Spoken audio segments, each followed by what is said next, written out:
Hi, everyone. Welcome to another episode about the truth about success. This is where we interview successful people from all around the world, all different walks of life, to find out their truths about success. And today we have a very special guest. This young gentleman, Mr. James Tanti, I got to tell you, is one of the people I respect the most in our business, in our industry. He has been in the business for over 30 years. He has been at the top of his game every year for 30 years.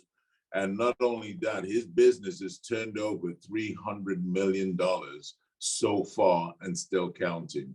But what's also special about James is his personal mission. I just want to read this. His personal mission is to change lives, make a difference, and having fun while being in alignment with the values of faith, family, health, integrity, and empowerment. What a great role model we have for us today. So without further ado, I'd like to introduce you to Mr. James Tanti. Hi, James. Hey, how you doing, Al? Good to see everyone here. Yeah, good. Thank you for taking the time to be here. I think you're in Arizona right now. Is it? You're on the road? Indeed, yes. Just beautiful Scottsdale.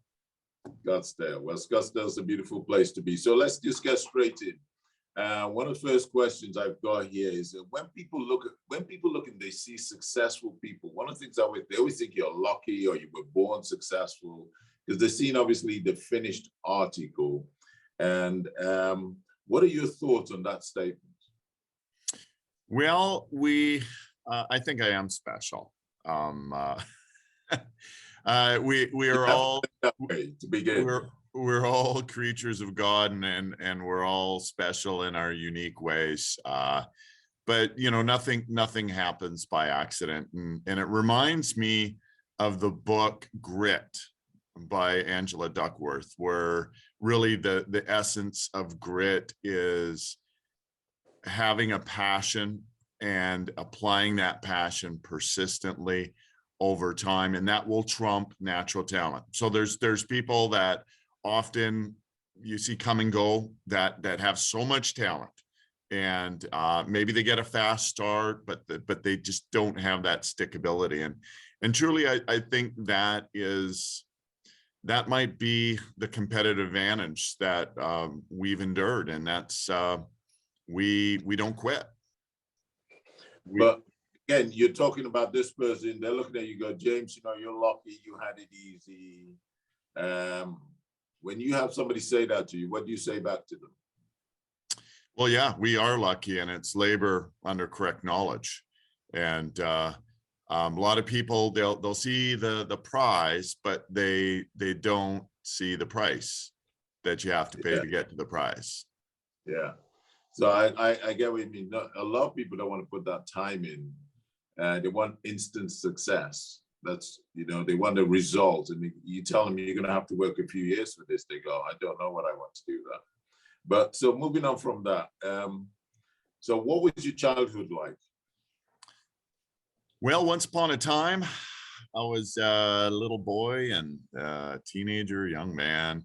I had the privilege of growing up in a small town. I think there's some benefits to being in a nice rural area. Our family we had a little place that was away from town in the coast, British Columbia, Canada, and I have two brothers, one older, one younger. I'm sandwiched in between, and my parents, hardworking folk. My dad was the breadwinner, if you will, of the household. We didn't have a lot of financial abundance, but we were a family.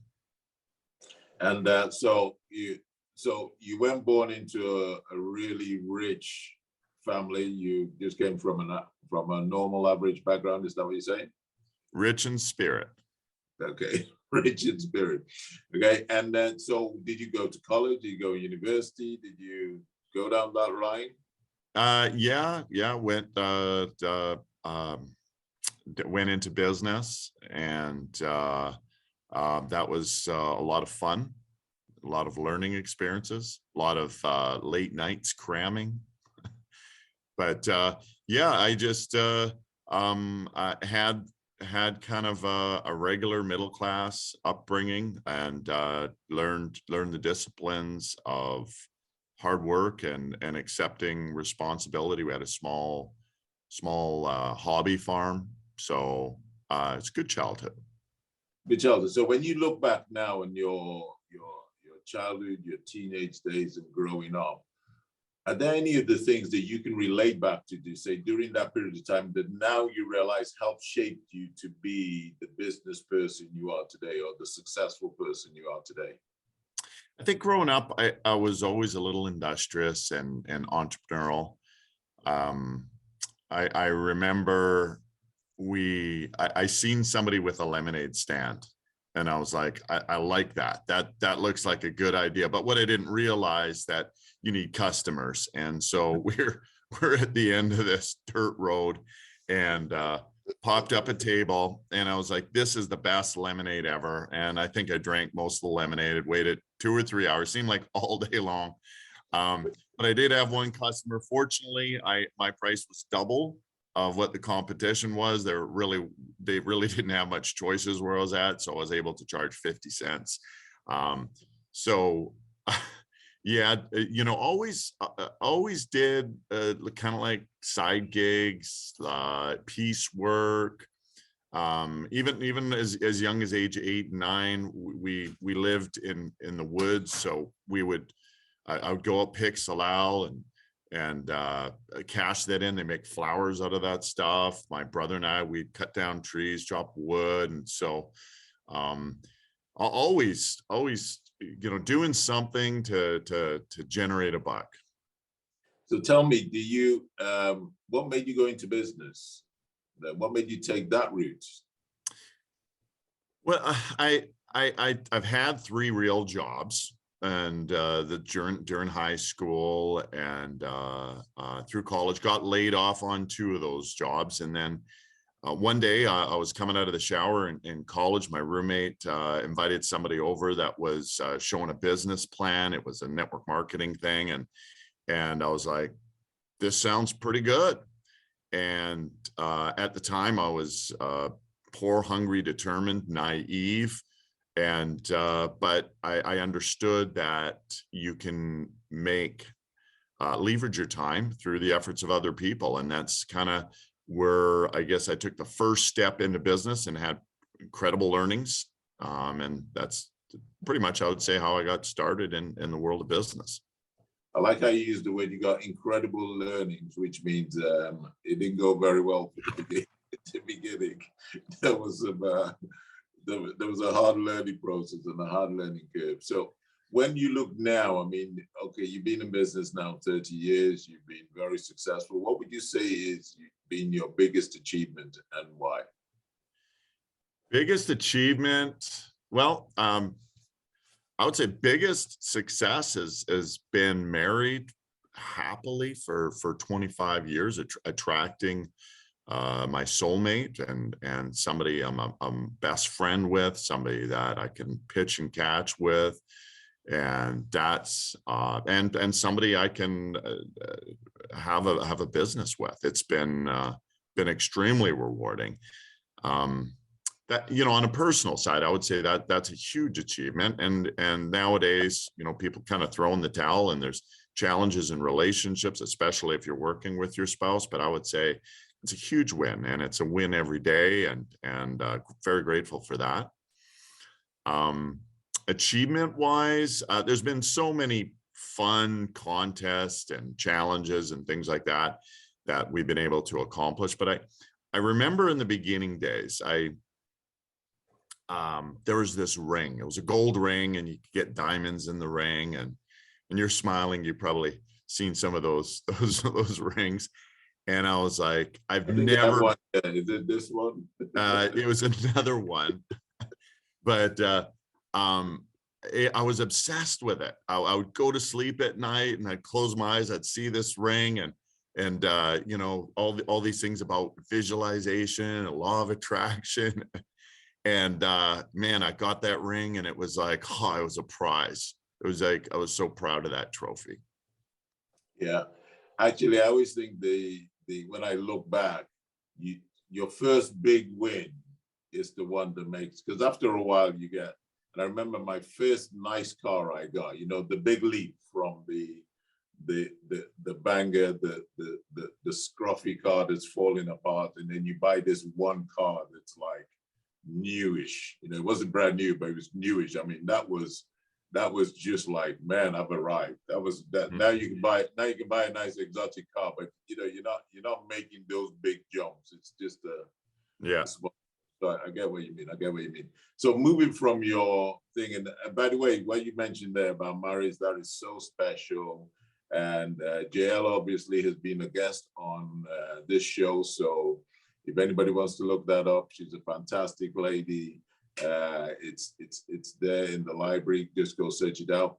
But moving from that achievement and the things that excite, what's been your biggest challenges on the other side of it? Well, every day is a new and special, unique challenge.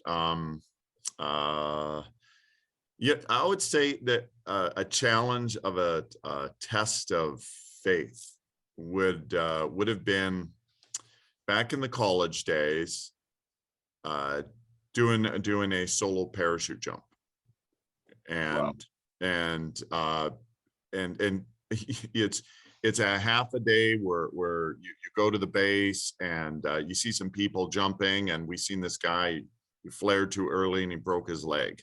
And then they take us up in the plane after you see this person break their leg. And I was the first one, and there's no door. You crawl out on a wing. You got 1 foot in the door, 1 foot out the door, and all you're doing is waiting for the tap, and you jump in. And I do remember 85 miles an hour. My flesh was peeled back, and just taking that leap of faith, and just knowing that God will take care of me, and also the parachute will. So if you haven't jumped out of a plane, don't do it. Oh no, I won't do it. I can assure you that will be not something. But you're kind of an adrenaline guy. You like all that stuff. I've seen you in jail go this zip lining through the forest, doing all sorts of things. You obviously get a kick from those type of things. Yeah, there's lots of fun adrenaline adventures we've been on, walking on fire, doing trapezes, all sorts of crazy stuff. But jumping out of a plane is kind of wild. I would say challenge in business though, Io, would have been in the days when we first started. We were just getting traction, and the revenue was coming in. We were building our team, and we bought our first house. We bought our first building. We had staff hired, and things were rolling along. And my wife read this book, Who Moved My Cheese? And we felt, hey, if we're going to grow this thing bigger and better and stronger, we need to figure out where more cheese is. And so we left our business in Canada and we started from scratch in the US. And it was literally that the hard part wasn't not having the knowledge. It was really starting all over, and not having people or staff you can delegate to, and ground up. That it was a challenge, but it was definitely humbling to take 3 steps back to take 100 steps forward. So you had to, how many years had you been in business when you made that move? We had our office open for 3 years. 3 years. So after 3 years, you made the decision. What was this? So you made the decision to move to California. Was that because you saw that obviously as a bigger business opportunity, but then you had to make the sacrifice of leaving everything behind and starting again. Yeah. And we not even credit, like you're starting from scratch, new immigrant. Yeah. So, that's intriguing, because a lot of people are caught in a position and they just won't make that sacrifice which is what it is, or take that step where you say you got to go back 2-3 steps to come back stronger. Why do you think that is? Well, I think it's you have to take a look at the bigger picture of things, and short-term pain it's worth the long-term gain if you know why you're doing what you're doing, and you see where you're going. You have to look beyond the hurdle, and sometimes there will be challenges, obstacles, roadblocks, and you gotta look above and beyond. So how do you handle failure or rejection? Because I mean, that's what stops most people from being successful, is they get some failure, they get some rejection, and that holds them back. How do you handle it? Well, no, everybody feels fear. It doesn't matter, what levels of achievement or accolades that you've accomplished. It's really the meaning that you give to failure or rejection, and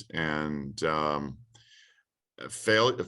I never see failure as failure, only as an opportunity to learn and grow, and develop skills and improve and perfect performance. And sometimes failure is just an opportunity to develop your sense of humor.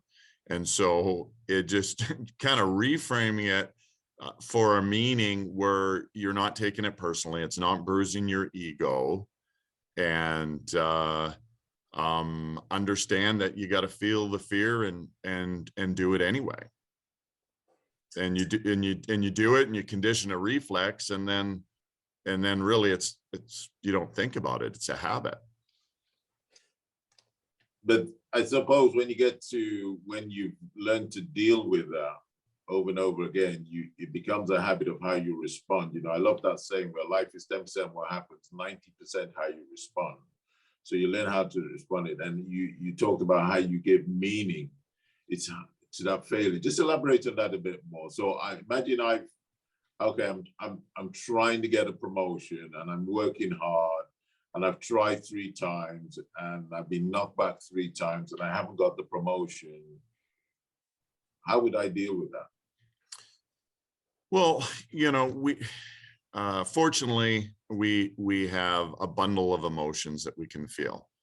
We can positive or negative emotions, and they're all gifts. We can't always be happy, but when we're in a moment where we're frustrated or feel defeated, we just can't stay there, and we have to ask better questions. We have to control our state, change our focus, sometimes moving our body, sometimes going for a run to change our state. If ever you're in a position where you're down and disillusioned and depressed or whatever, you can't stay there. You can feel that feeling. It's okay, but you got to shift gears. And so ask better questions. And sometimes you just don't feel resourceful, so you can go exercise, breathe, and then that changes the endorphins, changes everything, and then start really changing your focus and saying, what's good about this situation. And then sometimes you got stinking thinking, and you go, well, what could be good? And you start moving in the right direction. Yeah, it is. I mean, I suppose if like we're talking now, you're looking at the screen, and if you look at the screen, sometimes you can get so intense. But it's amazing when you just take your eyes away from something that's in front of you, and you just look further afield, how more relaxed you are. So it's just changing your environment, changing your state of mind is probably one of the first steps to you being able to make that change, and then reassessing what you've got to do. So talking about success, because the heading of our thing is the truths about success. What are your truths? If you're sitting down, you were talking to someone, I know you got grandchildren now. Imagine you were sitting down talking to your grandchildren. They're now 20 years old, and you say, let me tell you the truths about success, what would you say to them? Okay, so I'm putting the grandfather hat on right now, By right? the way, your grandchildren are not 20 years old, so No, they're little. They're little, so they have the attention span about 0.1 seconds. So even if I gave them words of wisdom, they'd be off to the next thing. When people look at success, I think they look at the material aspect of success in most cases, or they take a look at, hitting the goals, making the numbers, reaching this pinnacle of achievement or whatever it might be. But I think there's another part of it, and that's enjoying the process. And so there's kind of the science where you set the goal and you do whatever it takes and you get it done. And then there's also the art of it. And the art of it is really being in alignment with your values and finding a way to make it fun and enjoy the process. So if you were to narrow it down to 2 or 3 tips, what would those tips be? 2 or 3 tips. Well, it's a balance between the science of achievement and the art of fulfillment. I think, life is a game, and we all want to play to win. And it's okay to lose a game here or there. And most importantly, we can have tons of money in the bank account, and at the end of the day, you can feel empty. But I believe true success is being wealthy in all aspects, being emotionally wealthy, meaning you're fulfilled, you feel great, you know that you're contributing to the greater good, and you are making a difference. And if you have a ton of cash stashed away at the same time, and you've reached those other materialistic goals, and you can share that with family and friends, that I would say is the truth of success. And that's I love the fact that you say it's the person you become in the process. We don't seem, from the outside looking, when you're looking up and you're looking at successful people, we see the success, but like I say, that's measured materially, but we don't see that person from where they started to who they become today. And I think that for me has been a massive thing, from sleeping on a French chair to where I am today. And it's more of the person that you become. And I think if you hold on to that gets you the material things. I think people don't understand that that's what actually gets you the real success, to then get you the material things, that personal development, the person you become. So in fulfillment, what gives you your greatest fulfillment then right now? Well, being a parent is always fulfilling. Being a grandparent is even more fulfilling, because you just get all the joy and pleasures, and you don't have to deal with the diapers and all the screaming and sleepless nights and stuff like that.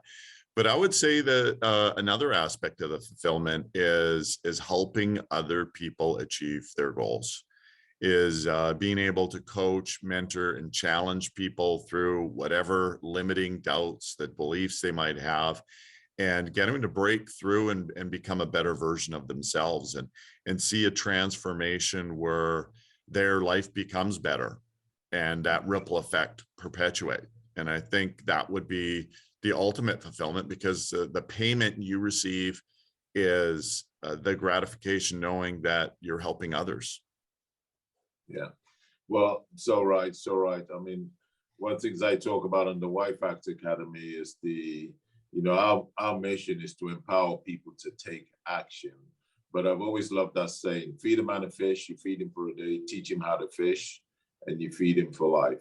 Yeah. And us empowering other people for them to be successful, it's just so fulfilling.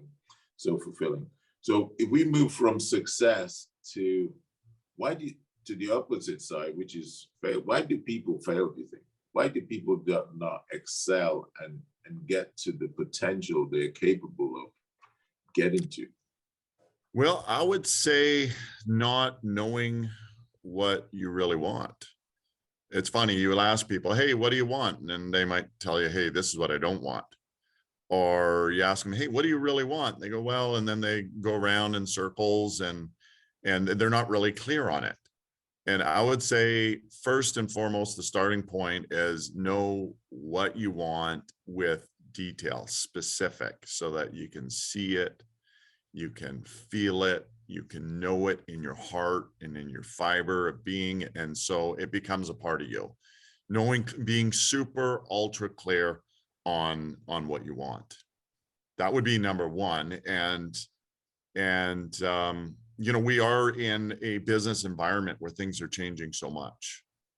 And so people that don't adapt to change, they don't embrace change, they die. They become irrelevant. You see mega Fortune 500 companies that they don't adapt to change.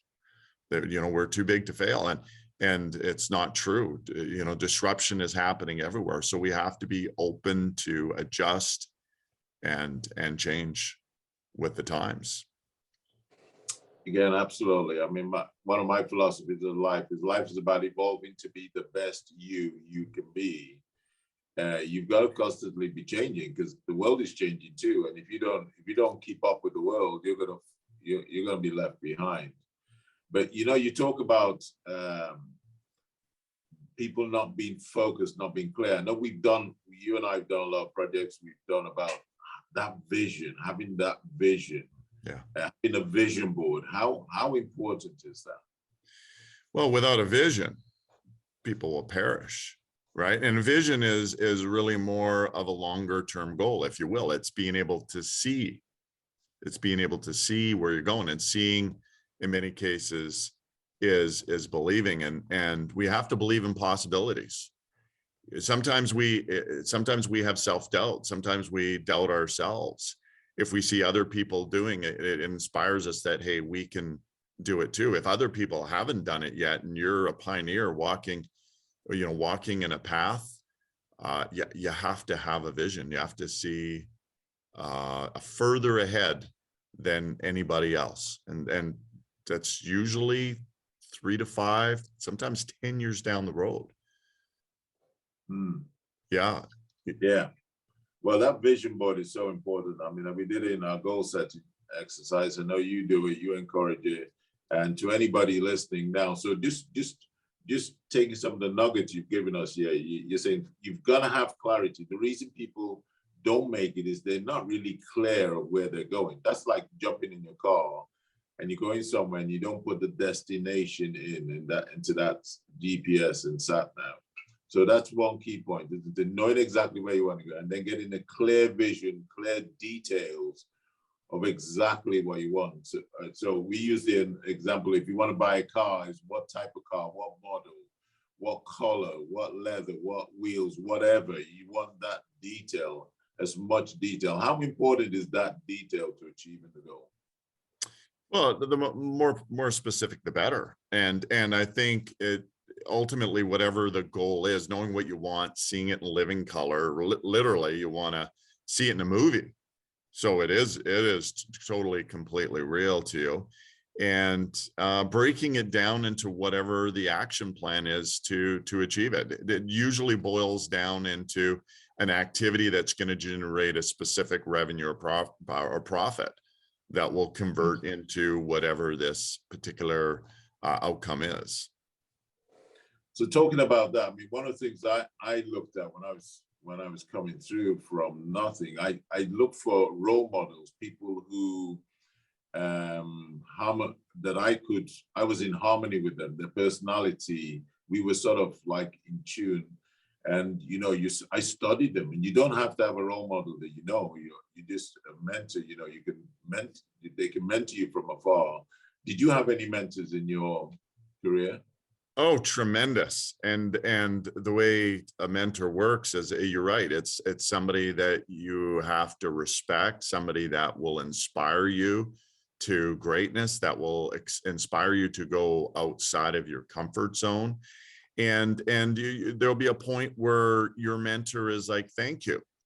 And then you need to move on to the next mentor. So it might be in a specific area of life. Maybe you want to improve your physical health, and you have a mentor in that area. Maybe it's in relationships, maybe it's in your finances. Maybe you can generate revenue, but you're not necessarily retaining profits, or maybe you're not investing or having your money work for you.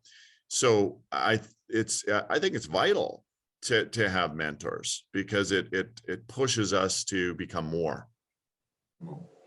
So looking at the world we're in today, and we've had a very tough couple of years. Some people have really had a tough time. Some have come through it.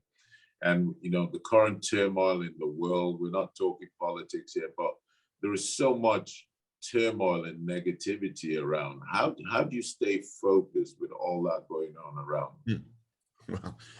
Well, there's always turmoil. and there's a flavor of the day. And if I look back from when I was a kid, there was challenges then that were in the moment, that they were the worst of times. And as Dickens says, these are the best of times, and these are the worst of times. And I think a lot of that really has to do with what we're focusing on. I'm definitely not downplaying the pandemic. It was very hard and tragic in many ways for so many people. But if we put that in perspective, we have 50% of people right now at risk of heart disease, and 1 in 3 people at risk of cancer, and diabetes is a epidemic of all proportions. And we can focus on the problem, but ultimately I believe we need to be the solution, and we need to be a beacon of light and focus on positivity, and not get distracted by the viral nature of media. Media's job is to get people's attention. How do you get people's attention? You shock people. And how do you shock people? Is you show them negativity. And you can get down a path of a rabbit hole and just believe that, oh, it's the worst of times. We're actually getting into endemic, which some people will say, oh, well, that's positive. But then there's a war, and then there's the stock market pulling back, and then there's unemployment, and then the Fed's going to be increasing interest rates. And it's, yeah, you gotta stay focused on what's important now, and not get distracted by all the noise out there, because there is a tremendous amount of noise. And when we talk about comparing with where we're at now, we are blessed. We have more freedom, more choices, more opportunity today than ever before in history. Statistics will show it. Statistics will show it. So I think it's so important to not get disillusioned and distracted, and really stay focused on all the goodness that's out there. Okay, as we're coming to the end of this, what are your 2 or 3 tips if you were for somebody starting out? What advice would you give them? Well, goals are so important. Like it sounds cliche, but you got to know what you want and why you want it. A lot of times people going, oh, it's hard. This is hard. And Richard Branson, who's from the UK, which I believe you've met, he has a saying, play and work, it's all the same. It's all about living. And when your vocation is a vacation, you never work. And so I believe that if you're starting out and you're passionate about what you do, you're in a good place. It's so important to do what you love and love what you do. And if you don't, get out and do something that you like, otherwise you're working and it's just a job. But you can't just, go around playing without, earning, without being productive. Right. And so your passion, you want to be the best you can be at whatever your passion is, and you need to monetize it. And you have to take a look. Hey, how can I time is money. So how can I make the most amount of income for my time? And that's really a business principle, is how do I leverage time to make more money? And then work hard. It takes work. And you got to have that massive action plan, and you got to put the pedal to the metal, and you got to go, and you got to go, and you got to go, and you got to keep on going. And then when you get there, you raise the bar and you take a look at something that's new, and or otherwise you plateau and you're on a downward climb. Yeah. You just reminded me of the home I had. I had this home, 14 acres of grounds. It was landscape, beautiful home and everything. This guy came to see me one day, and he was admiring the house. And he said, man, if I had a home like this, I'd never go out. I'd just be here all the time. I said, well, well, then you'll never get a house like this. Because if you don't go to work, it's not going to happen. But I like that key nugget you just mentioned, that, we only have 24 hours in a day. So you've got to improve your skill and your worth so you can increase how much you make per hour. Because you only have 24, and you only do that really by leveraging yourself and growing and building people in the team around you. So you've got people who say, well, James, I've been working at this, for 5 years now, I still haven't had a breakthrough. What advice would you give to them? And say, hey, you're a late bloomer. No, truth of the matter is you never know when the levee's going to break.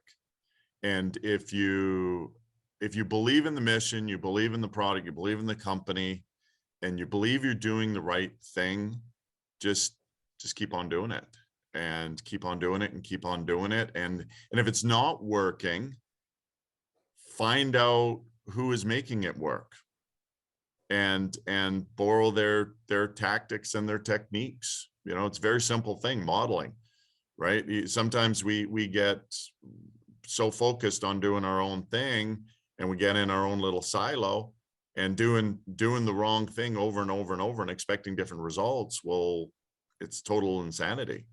So if there's other people in your industry that are crushing it, take them out for lunch, pick their brain, find out what's working, see one of their presentations, and model what works. And the truth of the matter is businesses will fail for primarily two reasons: lack of knowledge or lack of resources, which would be capital, could be money or time. And so if you're in a business where there is knowledge, be a student and absorb the knowledge, and be hungry for knowledge and apply that knowledge. And if there is best practices at work, just duplicate it. Don't try to reinvent the wheel. And then resources, what you lack in money, you make up for effort. And when you're in business startup, you're CEO, you're doing product distribution, you're number one salesperson, you're sweeping the floors, you're doing your social media, you're startup mode. And that's a beautiful time, because at some point you have to delegate that to somebody else to do. And so you need experience in that area. So stick with the fight while your heart is hit. It's when things go wrong that you mustn't quit. Believe in possibilities and keep doing it, keep doing it, keep doing it. Yeah, and again, another thing you reminded me of, it was that saying, is it the definition of insanity, to continue doing what's not working, but to expect a different result. You've tried it, it's not working, but you never go and ask for help or sit down and say, hey, is this really working? And if it's not working, being able to look yourself in the mirror and say, you know what, it's not working. I need help. I need help. Okay, so James, as we come to a close, was it worth it?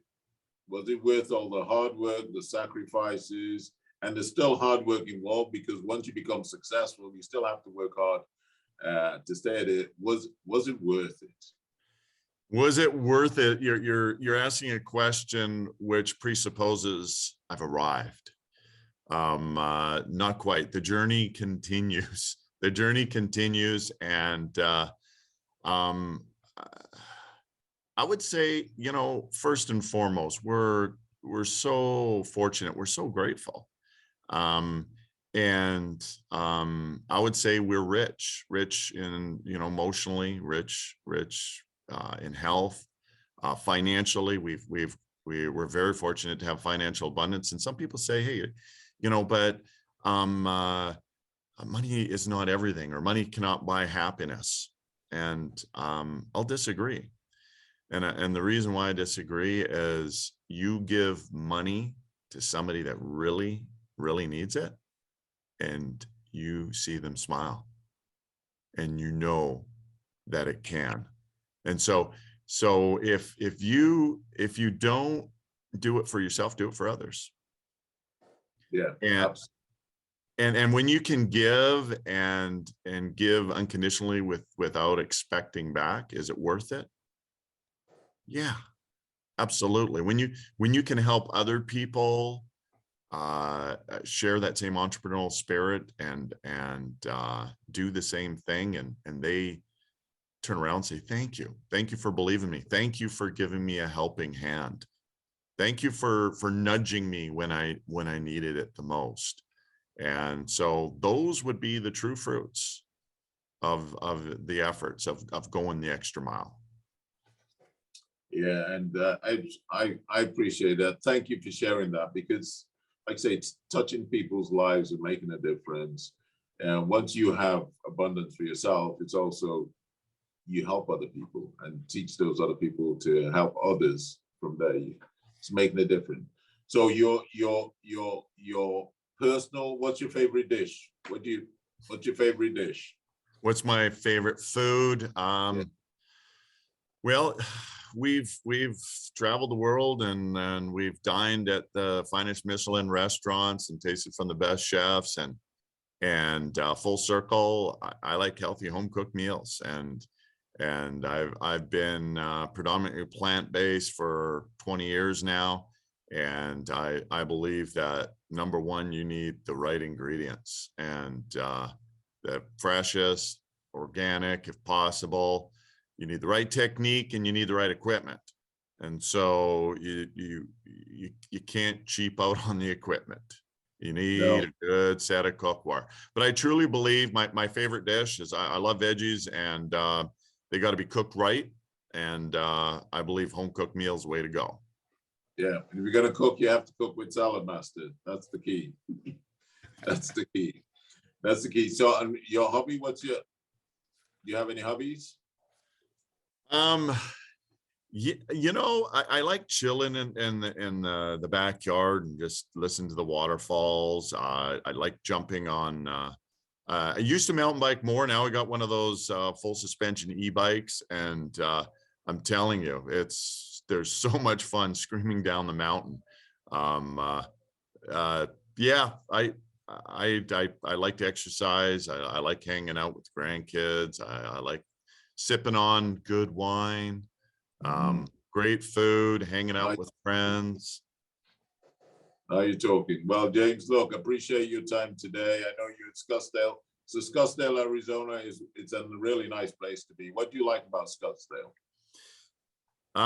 It's the weather this time of year is incredible. The desert lifestyle, as long as it's not too hot, is really cool. There's golf courses all over the place, and there's a lot of palm trees and a lot of cactuses. And a lot of money. Scottsdale's got the money. Yeah, we just celebrated opening a new office in the neighborhood. Wow, fantastic. Congratulations. Well, James, thank you for being on the call today. Any last advice, tip you want to finish this up? Well, you got to be patient, right? For anything that's worthwhile is going to take some time, effort, and energy, and just be patient, be persistent, keep on keeping on. take the advice that those that have been on the path that you're on right now, and be lean, stay lean. When you start making money, don't go running out there buying a bunch of expensive stuff, big house and big mortgage and all these payments and stuff like that. Just stash the cash. Stash the cash. Because initially you work hard for money, and then you get enough money where you can leverage your time and get other people to help you keep the machine going. And then ultimately what you want to do is you want to have your money working hardest for you. And that's my advice. Keep the faith, believe it's possible, believe in the power of possibilities, and be gritty. Just keep on doing it, and we'll see you at the top. See you at the top. Thank you. And I like your definition of a PhD. You have to have a PhD, which is, besides it, poor, hungry, and determined. You got to stay hungry. Stay hungry, my friends. Stay hungry. Well, thank you, Mr. James Tanti. Thank you again for being on the call. This is great, guys. You've heard from one of the most successful people out there, to over $300 million nuggets. All we're trying to do here, the truth about success, is just give you exposure to people who are successful. And like James says, it's not that you've arrived. This is something you continue. Success is not something you get to. You have to maintain it and keep doing it. So take these truths, go and study, read, play this back again, listen to those nuggets, and begin to keep a journal as you go through this of those key points that just trigger you. So any time of the day, you can just pull out your notebook and say, hey, this is action point 1. I need to be doing that. I need to be thinking like this. Nobody is better than you. The people doing things you are not doing, they've studied things, they've put in some apprenticeship, they put 40 hours, 400, 4,000 hours into something. You've only put 1 hour. You are not going to be as good as that person. So look, anybody can do this. It's about having that faith, determination, and staying focused, but hard work. You're not going to achieve success without hard work. The two go together. And then once you've made it, you heard what James said. Start saving that money, stash the cash, and then let your cash start working for you. When you get to that point, you're in a different world and life is good. So stay safe, stay strong. Thank you, James. Thank you for being on the call. And I look forward to seeing you guys somewhere on another Zoom or meeting or podcast somewhere else. Thank you.